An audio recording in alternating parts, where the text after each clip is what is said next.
अजीत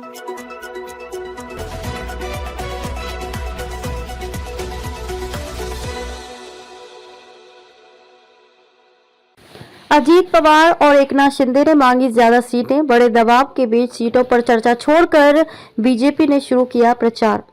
महाराष्ट्र में बीजेपी ने लोकसभा चुनाव के लिए प्रचार शुरू कर दिया है। हालांकि सीट बंटवारे को लेकर बीजेपी, शिंदे और अजीत पवार की एनसीपी के बीच कोई फैसला नहीं हो सका है।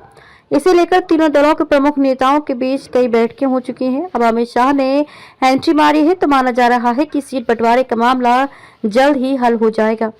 महाराष्ट्र में लोकसभा की 48 सीटें हैं। बताया जा रहा है कि बीजेपी 30 सीटों पर दावा कर रही है, जबकि सहयोगी दलों को 18 सीटें देना चाहती है। इन 18 सीटों में से 12 सीटें एकनाथ शिंदे की शिवसेना और 6 सीटें अजीत पवार की एनसीपी को देना चाहती है, जिसे शिंदे और अजीत पवार ने नकार दिया है।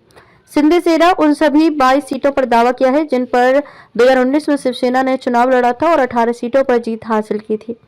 अजीत पवार की एनसीपी 10 सीटें मांग रही है। इस बीच बीजेपी के प्रदेश अध्यक्ष चंद्रशेखर बावनकुले ने बताया कि सहयोगी दलों के साथ बैठकें चल रही हैं। अजीत पवार के नेतृत्व वाली एनसीपी के प्रवक्ता अमोल मिटकरी ने कहा कि उनकी पार्टी पुणे की बारामती सहित 10 सीटों पर चुनाव लड़ना चाहती है। महाराष्ट्र का फैसला जल्द। बीते दिनों बीजेपी ने 195 सीटों पर उम्मीदवारों की घोषणा कर दी, लेकिन महाराष्ट्र की एक भी सीट पर उम्मीदवार घोषित नहीं किया। इसे लेकर कारण बताया गया कि तीनों दलों के बीच सीट बंटवारे को लेकर बातचीत चल रही है।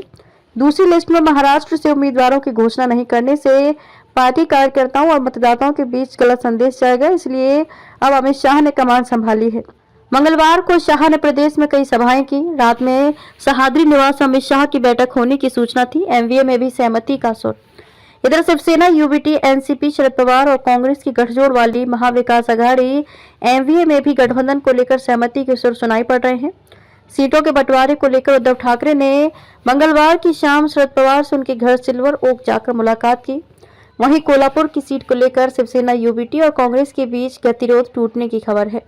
कहा जा रहा है कि कोल्हापुर के बदले कांग्रेस शिवसेना को सांगली सीट देने को राजी हो गई है। अगले 2-3 दिन में एमवीए अपने तय हो चुके उम्मीदवारों का ऐलान कर सकती है। अमित शाह ने कांग्रेस को दी चुनौती। लोकसभा चुनाव का बिगुल बजाते ही बीजेपी नेता अमित शाह ने कहा कि कांग्रेस मोदी के पिछले 10 साल और मनमोहन सिंह के 10 साल के कार्यकाल की तुलना कर ले। कांग्रेस को पता चल जाएगा कि किसने क्या किया। उन्होंने राहुल गांधी को तीसरी बार लॉन्च करने की बात कही। वहीं शाह ने शरद पवार से पिछले 50 साल का हिसाब मांगा। अमित शाह ने महाराष्ट्र की सभी 48 सीटें जीतने का लक्ष्य दिया। उन्होंने जलगांव और संभाजीनगर में जनसभाएं की, साथ ही सीट बंटवारे को लेकर चर्चा की। शाह ने पूर्व मुख्यमंत्री उद्धव ठाकरे पर भी जमकर निशाना साधा।